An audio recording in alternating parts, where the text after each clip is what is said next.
안녕하세요. 오늘은 옥타비아누스, 즉 로마의 초대 황제 아우구스투스의 부인이자 그의 단 하나의 사랑인 리비아 드루실라와 그의 단 하나의 딸 율리아에 피할 수 없었던 운명에 대해 말씀드리겠습니다. 1세기에서 2세기에 걸쳐 살았던 역사가 타키투스는 리비아 드루실라를 악덕 계모로 묘사하기도 했는데요. 자기 아들을 황제 자리에 앉히려고 가진 수단과 방법을 가리지 않았기 때문이라는 거죠. 이 과정에서 황제의 딸 율리아가 희생양이 되었는데 이 때문에 그 후 악덕 계모의 대명사가 되었고 백설공주에 등장하는 계모의 원조라는 평가도 받았습니다. 정말 그럴까요? 자, 리비아 드루실라의 이야기 속으로 들어가 보겠습니다. 리비아는 옥타비아누스의 세 번째 부인이자 마지막 부인이었습니다. 옥타비아누스는 카이사르의 누이의 외손자로 카이사르와 사촌의 친척 관계를 가집니다. 외국에서 유학을 하던 옥타비아누스는 카이사르 사망 후 로마로 돌아옵니다. 옥타비아누스는 강력한 사람을 자기 옆에 두어 권력을 강화하려 했지요. 그래서 당시 실세였던 풀비아란 여자의 딸 클라우디아와 결혼을 합니다. 정략 결혼이었기에 물론 그녀를 사랑하지는 않았을 것입니다. 둘 사이에 아이는 없습니다. 그러다가 폼페이우스 지방과 협력할 필요성을 느껴 폼페이우스의 외손녀인 스크리보니아와 결혼합니다. 그래서 기원전 40년 클라우디아와 이혼을 하지요. 로마는 일부일 처제이기 때문에 꼭 이혼을 해야만 재혼을 할 수 있습니다. 당시 동방의 나라 대부분은 일부 다체제였지요. 아무튼 옥타비아누스는 오로지 권력을 위해 자기보다 연상인 스크리보니아와 결혼을 합니다. 옥타비아누스는 그녀를 사랑하지 않았지만 어쩌다 보니 둘 사이에 자식이 태어납니다. 그 자식이 바로 옥타비아누스의 유일한 혈육인 율리아입니다. 사랑이 없었던 부부는 딸을 낳자마자 이혼을 합니다. 그리고 곧 몇 달 안 되어 옥타비아누스는 세 번째 부인을 맞이하는데 그녀가 바로 그의 영원한 동반자인 리비아 드루실라입니다.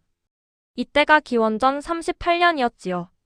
리비아 드루실라는 이미 결혼을 한 유부녀였으나 옥타비아누스는 첫눈에 그녀에게 반했습니다. 완전히 내 이상형이야.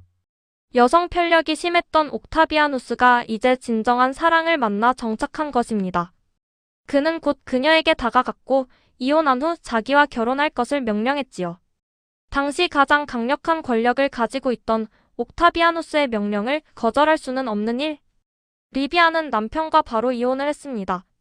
그런데 이때 리비아는 전 남편과의 사이에 첫째 아들인 티베리우스가 있었고 옥타비아누스와 재혼을 할 때는 전 남편의 아이를 임신 중이었는데 이 아이가 둘째 아들인 드루수스였지요.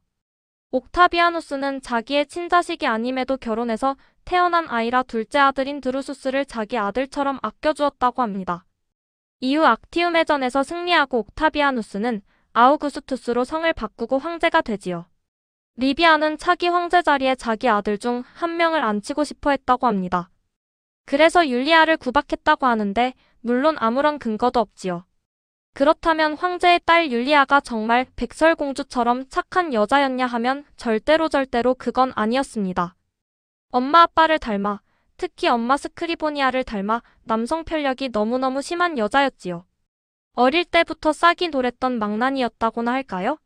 율리아는 14살에 첫 번째 고종 사촌과 결혼했지만 사별을 하고 20살에 두 번째 남편인 아그리파와 결혼을 합니다. 둘 사이에 3명의 아들과 2명의 딸을 낳지요. 그런데 율리아의 남편 아그리파가 죽습니다. 아그리파가 죽었을 때 율리아의 몸속에는 막내 아들 포스트무스가 있었습니다. 리비아는 율리아의 남편이 죽자 이미 결혼해서 잘 살고 있는 자기 큰아들 티베리우스에게 이혼을 하고 율리아와 결혼할 것을 명령합니다. 자기의 핏줄이 황제의 후계자가 되기를 바라는 이기적인 욕심 때문이었지요. 티베리우스는 아내를 사랑했기에 제발 그것만은 안 된다고 사정했지만 옥타비아누스는 리비아의 의견을 완전히 수렴해 티베리우스를 강제로 이혼을 시키고 율리아와 맺어줍니다. 남편인 옥타비아누스가 죽으면 아들이 없는 상황에서 사위가 황제의 대를 잇고 둘 사이에서 아이가 태어난다면 완전한 적통이 되어 이 또한 황제 자리를 이을 수 있기 때문이었습니다. 그런데 티베리우스도 그렇고 율리아도 그렇고 서로를 별로 좋아하지 않았습니다. 몸은 가까이 있었지만 마음은 멀리 있었지요. 그래도 둘 사이에 아이가 태어납니다.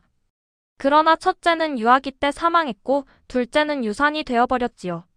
그 뒤 부부 사이는 더 악화되었고 율리아는 남편을 두고 다른 남자들을 만나기 시작했습니다. 일상이 간통이었지요. 그런데 기원전 9년 옥타비아누스가 친자식처럼 사랑했던 리비아의 둘째 아들 드루수스가 낙마사고로 사망을 합니다. 드루수스가 사망하자 리비아는 더욱더 자기 큰아들 티베리우스를 반드시 황제 자리에 앉혀야 한다고 생각합니다. 그런데 율리아는 밤낮 없는 간통도 모자라 자기의 두 아들 가이우스와 루키우스를 키우기 위해 파벌을 꾸미고 아버지에게 맞섭니다. 이때 티베리우스는 이런 상황이 너무도 싫어 로도스 섬으로 떠나버립니다. 옥타비아누스는 화가 머리 끝까지 났고 아무리 딸이지만 이번에는 용서할 수 없다며 원로원에 율리아에 대한 처벌을 공식 요청합니다. 이로써 원로원은 율리아를 간통죄로 추방하고 율리아와 티베리우스와의 결혼 무효를 선언하였습니다. 추방당한 율리아는 유배간 곳에서 매우 고통스럽게 살았다고 전해지지요. 남성과의 만남을 완전히 차단당하고 알코올 섭취도 완전히 막아버렸다고 합니다. 이때 율리아의 생모인 스크리보니아는 내 딸의 죄를 인정합니다. 제가 대신 참회를 할 테니 율리아를 용서해 주십시오. 라고 말하며 딸의 유배지에서 작은 집을 얻어 그곳에서 생활했다고 합니다. 그래서 옥타비아누스는 율리아가 유배를 간 지 5년 후에는 적지만 연금도 지급하고 어느 정도의 외출을 허락해 주었다고 하죠. 하지만 상속권을 완전히 박탈했습니다. 그 후 서기 2년에는 율리아의 둘째 아들이 병으로 세상을 떠나고 서기 4년에는 첫째 아들이 전쟁에서 입은 부상 후유증으로 사망을 하지요. 후계자가 사라지자 리비아는 옥타비아누스를 설득해 티베리우스를 양자로 삼게 합니다.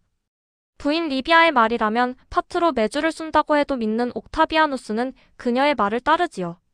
그리하여 서기 14년 옥타비아누스가 죽자 티베리우스는 로마 제국의 2대 황제가 됩니다. 옥타비아누스는 유언으로 자신의 처인 리비아에게 아우구스타라는 칭호를 주었는데 이것은 위대한이란 뜻을 가집니다. 이는 황제 버금가는 위치를 인정한 것이나 마찬가지였습니다. 그리하여 리비아는 아들 티베리우스가 황제가 되어서도 실질적인 정치적 영향력을 발휘했습니다. 이렇게 옥타비아누스는 죽을 때까지 리비아 드루실라를 사랑했는데 자신만큼 자신을 사랑해 주었던 아내에 대한 보답이었겠지요. 하지만 자신을 배신하려 했던 딸인 율리아는 절대 용서하지 않았다고 하지요. 내 인생의 가장 큰 실수는 자식을 낳은 것이다. 라고 말할 정도였으니까요. 아버지가 죽은 그해 율리아도 사망을 합니다. 이때 나이가 52세였지요. 유배지에서 몸이 약해져 죽었다고도 하지만 역사가인 타키투스는 화병으로 죽었다고 진단을 내립니다. 리비아와 티베리우스가 율리아의 막내 아들인 포스트무스를 죽였기 때문에 어미로서 그 슬픔과 화를 이기지 못하고 죽었다고 하는 것입니다. 반면에 아우구스투스의 단 하나의 사랑 리비아 드루실라는 남편이 죽은 후 15년을 더 살았는데 그때 사망 시의 나이가 88세. 천수를 누린 거라고 볼 수 있습니다. 동화 백설공주가 율리아와 리비아의 이야기를 그린 것이라고 한다면 백설공주는 분명 바람직한 인물은 못 되지요. 성도착증 환자에다 아버지의 세력을 넘봤던 딸. 그래서 서양 소설에서는 백설공주를 부정적으로 그린 이야기들이 많습니다. 얼마 전 MBC에서 방영했던 독일 소설 원작인 백설공주에게 죽음을이란 드라마에서도 백설공주는 악녀였지요. 아무튼 동화 속의 백설공주에서 최후 승자는 백설공주였지만 역사 속에서는 계모가 승리를 거두었네요.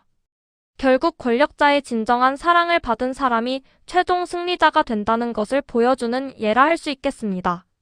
감사합니다.